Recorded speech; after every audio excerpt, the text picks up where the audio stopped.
Hey, hey. Welcome everybody to Miss Glow's Kitchen, where there's sugar, spice, and everything nice, where we slice, dice, and entice, using everything we can, from peppers to allspice. What's up, my people? Y'all know what time it is? See y'all in the kitchen. The tastiest, juiciest meatloaf is on our menu today. Alright, in order to make it the way I make it, here's what you need. Sweet Italian sausage, ground pork, ground beef, tricolor peppers, green peppers, celery, green onions, breadcrumbs, eggs, seasoned salt, minced onion, garlic powder, onion powder, and about 2 to 3 tablespoons of milk. Now, y'all know what I always say, ain't nothing to it but to do it, so let's get to it. Alright, first things first, we want to get all of our meat into a bowl. All right, we don't want to overwork it. Put it all in there. Get your eggs in there. Breadcrumbs, I am going to list the measurements in the description box down below. So I'm going to list these ingredients in detail as well. All right. So let's get on. All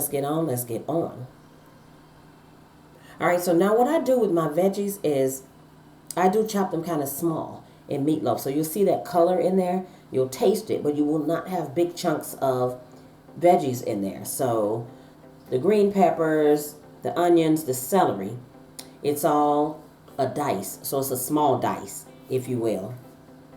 So if you got a food processor, yes, that'll work out too. But if you got a knife, you're good. You're good. All right. So right now I'm just going to shake it in here, but I'll tell you later what I shook in here. How about that? All right, if you haven't hit that like button, please do so. Now hit that subscribe, hit that bell for notifications so you'll be one of the first ones to know when I put up a new video. And by all means, leave a comment. Thank you. All right, back to the recipe. All right, want to sprinkle some seasonings in here now. Now the thing with meatloaf is you don't want to overwork your meat either.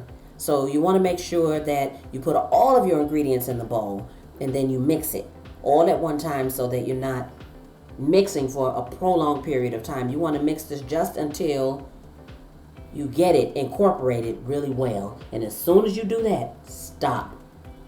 All right? And if you do not want to use the dried minced onion, obviously cut up fresh onions. You can't go wrong with that. Can't go wrong with anything fresh. Right, heavy on the garlic powder for me. Well, the onion powder and then the garlic powder.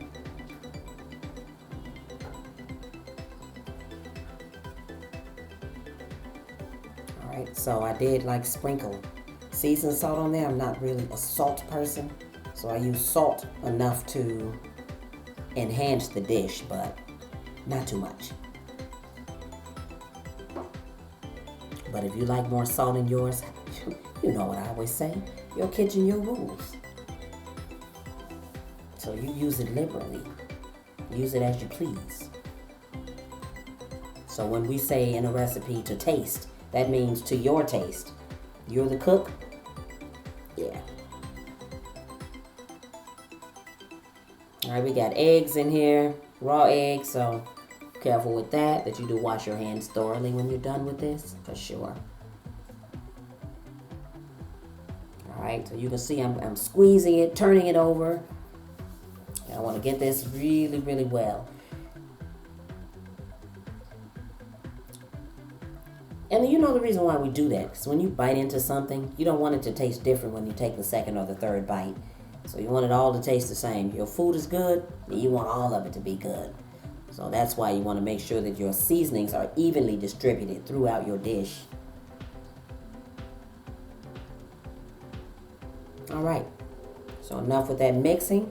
I have a deep pan here, but if you have a loaf pan, one of those meatloaf pans, it's got the little insert that comes out of it so you can pick it up out of the fat. If you got that, by all means, but use whatever you have. So this is going to work.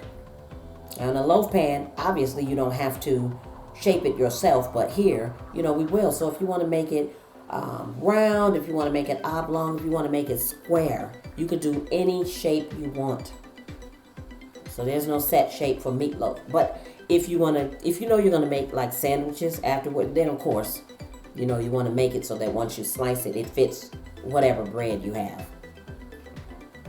All right. So very good. You don't need to spray the pan with anything. It's going to create its own fat. So it definitely will not stick. That's one thing you don't have to worry about. All right, so mess with your meatloaf until you basically get those cracks out of it. See those cracks in the top? So you want to get it to the shape you want, but you don't want it open like that. So you want to smooth it out so that once you put your sauce, the sauce at the end, you put that on the top, you've got a beautiful dish.